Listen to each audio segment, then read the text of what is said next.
Welcome back. Hey, what an honor for us to have back with us today Liz Peek. She is a columnist for FoxNews.com and the Fiscal Times, and always a great resource for us here at the Dove. Hi, Liz. Good to see you. Okay. Well, listen, the big debate. Long debate. You know, that's probably the first question. Was it too long? I think it was too long, particularly if, like myself, and perhaps like you watched both debates, then it seemed like an eternity, right? But I thought the second debate did go on a little bit too long. It certainly covered a lot of turf.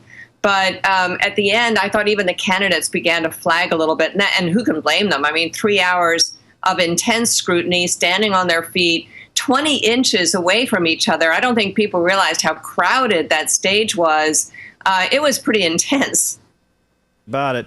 One other thing about the debate, the line of questioning, it just seems like it was designed to just pit one against the other. I was really disappointed. I thought it was dreadful, and I was very happy that John Kasich called them out on it. You know, about a third of the way in, or I forget how far into the thing, he sort of said, hey, if I were watching this from home, I'd turn off my TV, and I thought he was totally right. Look, this was CNN's biggest night ever in their history, and I think they pumped it for all it was worth. They wanted a reality TV kind of experience, and that's what they gave viewers, and I thought it was actually very demeaning. I think if they had done that with the Democrat field, their traditional CNN watchers would have been really affronted, and I think people should have been. Any surprises for you? Well, there are always surprises in the way that things ebb and flow, and I think for me, one of the surprises was that Ben Carson seemed to shrink a little bit on this stage. I can't even put my finger on it, but his very kind of relaxed demeanor and sort of soft-spoken self, surrounded by all these alpha personalities, I thought it seemed a bit underwhelming. And I like him. I think he's a great guy, very nice man. But I didn't think that he kind of rose to the level here. I thought Chris Christie kind of made progress for himself. He has a long, long way to go before he is again a credible candidate. But he kind of edged his way into the conversation and came across as strong and resolute and not a bully, which, you know, is sort of his reputation. He did well. And of course, Fiorina really did extremely well. And again, impressed people with her resolve, her data.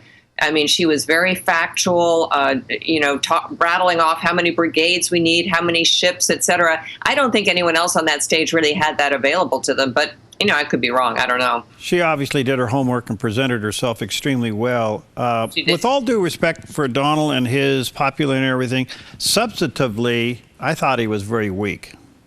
Well, and I thought for the first time it hurt him. I mean, we haven't really seen any significant polling come out, but I think that the Daily Beast actually ran a piece the next day, which I wish I'd written. I wrote something for Fox about the debate, but they sort of said, you know, it's getting a little stale. And I think that was right. I mean, you only can listen to it. In the beginning, everyone was very pumped up and excited about all the insults and the politically incorrect language and so forth. But after a while, it sort of gets dull. And boy, was he outclassed by some of the other people around him. I thought Marco Rubio really handled the foreign policy questions very well, as he always does. Jeb looked better. I thought Jeb stood up to Trump better, although he still is not really a great on-his-feet candidate. But I agree with you. I thought Trump seemed kind of deflated. That's a great term, outclassed. I like that. I'll remember that. The other thing about the debate was sad because of the way CNN handled it, trying to pit one candidate against the other. They just didn't cover the gamut of issues. We didn't hear anything about education. We didn't hear anything about the economy, et cetera, et cetera. Do you think that's going to show up somewhere and hurt them? Well, I think the next debate is going to be focused on the economy. I think, and I might be wrong on this, I think this was meant to be sort of a foreign policy tilted conversation. They certainly left a lot of stones unturned. I totally agree with you. But I think all the talk about Putin and China and so forth was because that was supposed to be sort of the heart of this debate. And as I say, the economy comes next. But to your point, I'm ready to hear these guys talk about education because to me, that is really one of the not only most important issues confronting our country, but also one that really bridges all voter groups, and particularly Hispanics. I think if the GOP wants to make inroads with Hispanic voters, they really need to talk about education. And guess what? Slamming Common Core is not an education policy. It's too thin. They need to talk about what they're going to do instead, to raise standards, to get these schools accountable, and in a realistic way. I'm a little tired, and in the first debate, this kind of surfaced. I'm a little tired of people sort of saying, well, I'm going to do this and that, when it's completely unrealistic. Let's have some realistic talk about education, about veterans affairs, about what we really can do to solve some of the problems this country has. That's what people want, I think. I hope. Well, I do too. You know, it was interesting. I thought Senator Marco Rubio made an excellent point, and yet I haven't heard much commentary since the debate about this point. He said on day one, the president has to be prepared to make decisions. Donald Trump's response to that is, well, when I get in, I'll put together a good team. Can we afford the gap? Well, I think it's a good question. I mean, of course, every president has to assemble their cabinet and their advisors and so forth. At this point, the only person we know that's advising Donald Trump is Carl Icahn, which honestly, to me, is sort of like a non-starter. I don't really need to slam Carl Icahn, but he's not the person I would want in charge of any aspect of our financial well-being. So look, I think Trump is, people have said he's not a serious candidate. I think he takes himself very seriously, but a serious candidate digs in, comes up with policy, backs it up with facts and figures. He has not really taken that step yet. And the question, I think, is he going to? Are people really going to press him to do that? If not, shame on them, because, saying I'm going to be so good with the military, it's going to make your head spin, a direct quote, is really meaningless. All right. We're going to start seeing some people drop out. They just can't afford to stay in this. You think that'll happen after, say, Iowa, Ohio, New Hampshire, or before? I think it's going to happen before then. We saw Rick Perry exit the race because he basically ran out of money. I think the four candidates who showed up at the earlier debate, George Pataki, he's not going to make it to Iowa. Honestly, most people in New York, where I live, kind of think it's a foolish undertaking. It's time for him to get out. Bobby Jindal, I think he's got money issues. He's got, it is interesting, by the way, that some of these guys have decent super PAC funding, but they don't have campaign money. And that's what happened with Rick Perry. And it turns out, despite all the anguish and wailing on the left, there is a difference between what you can spend your super PAC money on and what you need to raise money for in your campaign. Your campaign staffers and ads, that's your money you've raised. And some of these guys are running low on that. Jindal, I think he should bow out.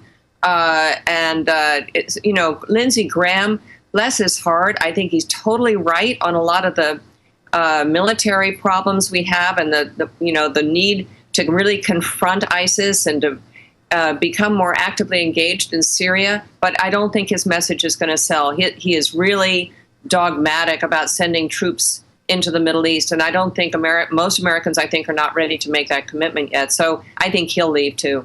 Rand Paul and Scott Walker, they seem now to be fading fast. Well, I thought Rand Paul actually was the weakest on that stage. And I think his moment has passed, right? I mean, Rand Paul raises some very important issues about privacy, security of your personal data, et cetera. But I think, and also he represents the libertarian view that it's sort of the non-aggression pact, if you will. We'll let them fight it out over there, and we'll take care of our home turf.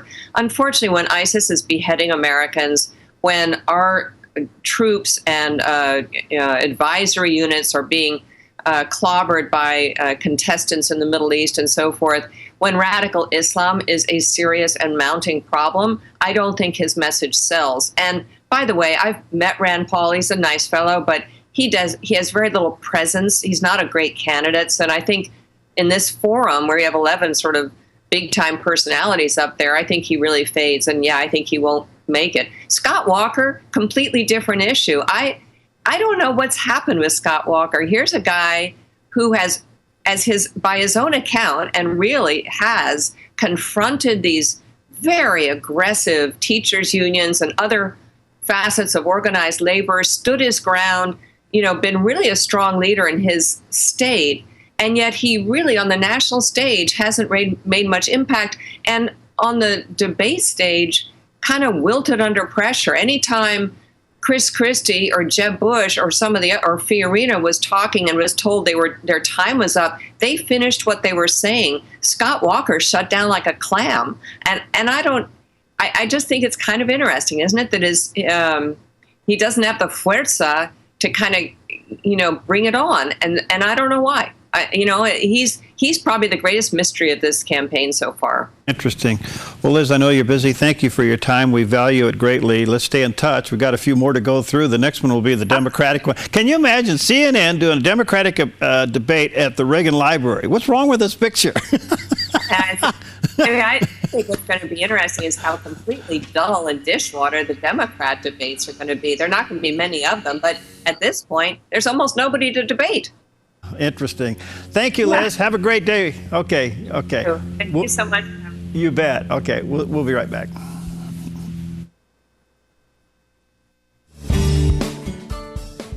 Hi, I'm Paulina, and I work at theDove TV. Did you know that when you support theDove TV, you have a profound impact, not only in our community, but around the world? It's your continued support that takes the inspiration and hope in the programs we produce and makes them available to the thousands of people who are watching these videos online every week. Help bring encouragement and hope to our valley and beyond by making a secure online donation today at our website, thedove.us.